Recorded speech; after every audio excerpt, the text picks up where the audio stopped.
উচ্চারণ যদি ইউ বা ওয়া এর মতো হয় তবে চোখ বন্ধ করে এ বসাবেন। আমরা সবাই জানি A N D K article বলে, কিন্তু ব্যবহারে গেলেই কি প্যাচ লেগে যায়। চলুন আজ মাত্র 30 সেকেন্ডে একটা ম্যাজিক ট্রিক শিখি।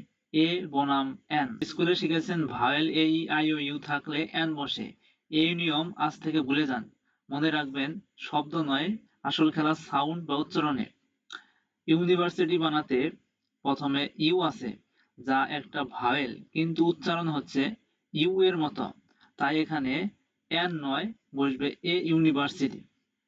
আবার এখানে দেখুন, অনেস্ট বানাতে প্রথমে এইচ আছে, যা কনসোনেন্ট, কিন্তু উচ্চারণ করার সময় এইচ বাদ দিয়েও ওর মতো অনেস্ট উচ্চারণ হচ্ছে। তাই এখানে এ নয়, বসবে এন অনেস্টম্যান। উচ্চারণ যদি ইউ বা ওয়া এর মতো হয় তবে চোখ বন্ধ করে এ বসাবেন, আর স্বরবর্ণের মতো সরেও সরায়া এ হলে এন বসাবেন। এরকম গ্রামার টিপ পেতে এখনই চ্যানেলটি সাবস্ক্রাইব করুন।